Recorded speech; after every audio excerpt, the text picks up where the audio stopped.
मला एक माहिती होती की बिल्डिंग क्रमांक 26 आकार जे डायरेक्ट टॅक्स अकॅडमीच्या अपोजिटला आहे, तिथे एक अर्पणा नाईक नावाची महिला साधारण 2 वर्षापासून राहते आणि तिथे स्वतःच्या राहत्या घरी तिने महिलांकडून वेश्याव्यवसाय करत आहे ही माहिती मिळालेली होती। अर्पणा नाईकचा पूर्वीचा पण रेकॉर्ड होता, त्या हिशेबाने आणि तिची जी काम करण्याची पद्धत होती ती सगळी लक्षात घेऊन त्या संबंधाने योग्य अभ्यास करून आम्ही अनैतिक व्यापार प्रतिबंधक कायद्याच्या तरतुदीनुसार 2 महिला पंच आणि बनावट ग्राहक याच्या मार्फतीने ही कारवाई केली आणि तिथे केल्यानंतर ते संपूर्ण खरं असल्याचं लक्षात आलं। यामध्ये आम्ही 2 पीडिता, एक 27 वर्षाची आणि एक 32 वर्षाची यांची सुटका केलेली आहे।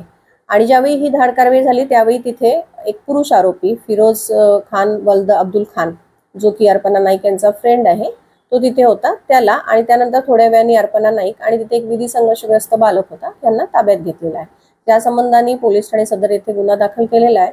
या संपूर्ण कारवाईमध्ये सहाय्यक पोलीस निरीक्षक श्री नानवरे यांचा सहभाग होता। या व्यतिरिक्त ही कारवाई, ही माहिती आणि या संबंधातला संपूर्ण अभ्यास पोलीस अंमलदार कमलेश आणि पोलीस अंमलदार लक्ष्मण यांनी केलेला होता।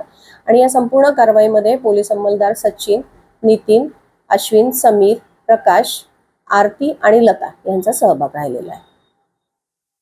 या पीडिता ज्या आहेत, एक नागपूर ग्रामीण मधली आहे आणि एक नागपूर मधली आहे। यांची आर्थिक परिस्थिती फारच वाईट असल्यामुळे एकीचे आईवर बरंच कर्ज असल्यामुळे आणि दुसरीची आई भाजीपाल्याचा व्यवसाय करते आणि तिला लहान मुलगा पण आहे। तर अशा परिस्थितीमध्ये प्रत्येक ग्राहकाच्या मागे 500 रुपये अशा प्रकारे किमान 3-4 ग्राहक देण्याचं अर्पणा नाईक यांनी त्यांना प्रॉमिस केलेलं होतं आणि साधारण 1 ते 2 तास फक्त काम केल्यानंतर त्यांना 1-1 हजाराची कमाई होत होती। त्याच्यामुळे या 2 महिला ज्या पीडित आहेत त्या तिच्याकरता ते काम करण्याकरता तयार झालेल्या होत्या।